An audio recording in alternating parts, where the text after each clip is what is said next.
एक बड़े शहर में रतनलाल अपनी बेटी संध्या और छोटे बेटे कुणाल के साथ रहता है। रतनलाल बहुत गरीब है और शराबी किस्म का आदमी है। वो रिक्शा चलाकर अपना जीवन यापन कर रहा है। रतनलाल एक अधेड़ उम्र के आदमी योगेश्वर को कभी कभी अपनी रिक्शा से मार्केट या मंदिर छोड़ता है और कभी कभी बाजार से उसका सामान भी ले आता है। एक दिन रतनलाल योगेश्वर से कहता है, साहब, आपके पास गाड़ी है, फिर भी आप कभी कभी रिक्शा से क्यों जाते हो? इन शहर की गलियों को आराम से देखना मुझे बहुत पसंद है। ठीक है साहब, मैं चलता हूं, कल फिर आऊंगा। अरे रतनलाल, रुको तो। मैंने सुना है कि तुम अपनी बेटी को कुछ पैसों के बदले किसी को दे रहे हो। अभी किसी को बेचे नहीं तो क्या करे साहब। एक छोटा बेटा है, उसको पढ़ाना भी है, उसकी देखभाल भी करनी है, और अगर मैं बेटी को घर में रखूंगा तो उसकी शादी कैसे करूंगा साहब। तुमको कितने पैसे मिल रहे हैं?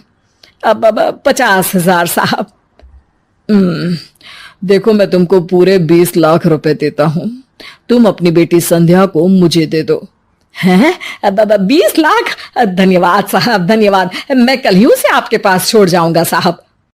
अगले दिन रतनलाल संध्या को हमेशा के लिए योगेश्वर के यहाँ छोड़ आता है और बदले में 20 लाख रुपए लेकर घर आ जाता है। रतनलाल जिंदगी में पहली बार इतने पैसे पाकर बौखला गया। उसने एक अच्छा घर लिया। कुणाल, अब हमें कोई चिंता नहीं है, तो अब अच्छे से पढ़, खूब मन लगाकर पढ़ाई करना। पापा, मुझे पढ़ाई करना अच्छा नहीं लगता। अरे तूने अगर ज्यादा बकवास की ना तो बहुत मारूंगा। कल से तू अच्छे स्कूल में जाएगा तो जाएगा, हाँ बस।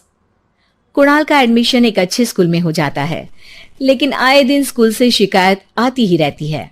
10 साल बाद एक दिन प्रिंसिपल मैडम रतनलाल को स्कूल में बुलाती है। रतनलाल, आपका बेटा कुणाल बहुत आवारा हो गया है और ये बिल्कुल भी पढ़ाई नहीं करता है, बल्कि उसका दिमाग गलत कामों में जा रहा है। अब मैं उससे बात करूंगा मैडम। ठीक है, आज ये आखिरी मौका है, अगली बार तो मैं उसे स्कूल से ही बाहर निकाल दूंगी। रतनलाल घर आ जाता है और कुणाल से कहता है, कुणाल बेटा, मैं तुम्हारे ऊपर इतना पैसा लगा रहा हूं, फिर भी तुम स्कूल में सही से क्यों नहीं पढ़ते हो? आप तो रहने ही दीजिए, मैं सब जानता हूं कि ये पैसा कहां से आया है। और वैसे भी अब ये पैसा मेरा है, मेरा जो भी मन होगा मैं करूंगा। आज के बाद मैं कभी स्कूल नहीं जाने वाला। रतनलाल को अपनी बेटी की याद आती है और वो रोने लगता है। 5 साल बाद कुणाल एक दिन एक लड़की को शादी करके घर ले आता है।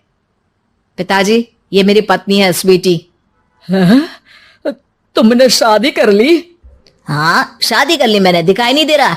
और अब से आप फिर से कमाना शुरू कर दो, बहुत बैठ कर खा लिया।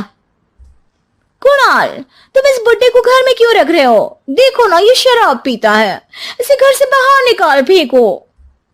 अरे स्वीटी, ये मेरे पापा है, कैसे बाहर निकाल दूं? और वैसे भी घर में कोई तो चाहिए ना काम करने वाला, नौकर समझ कर रख लो।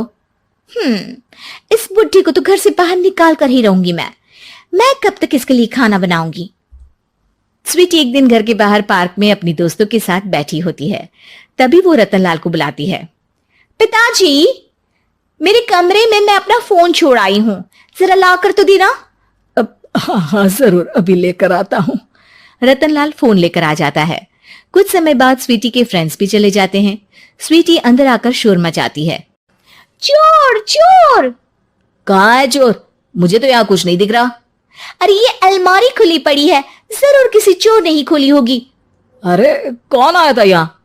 यहाँ तो पिताजी आए थे बस।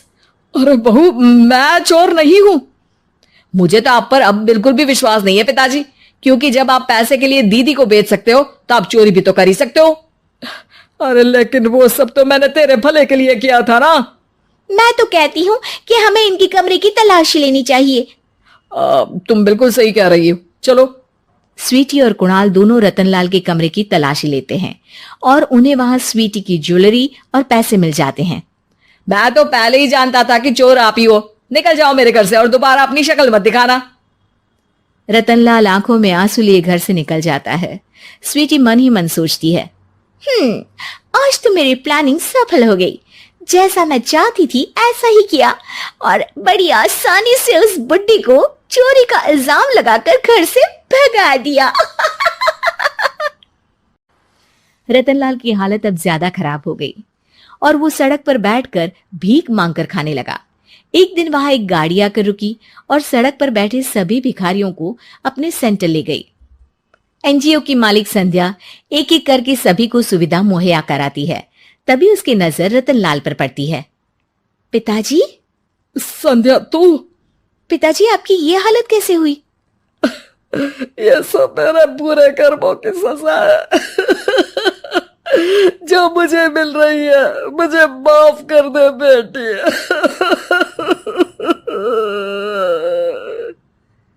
पिताजी, मैं आप पर बिल्कुल भी गुस्सा नहीं हूं, क्योंकि आपने मुझे यहाँ भेजकर अच्छा ही किया। मेरी जिंदगी बदल गई। लेकिन ये सब हुआ कैसे बेटा?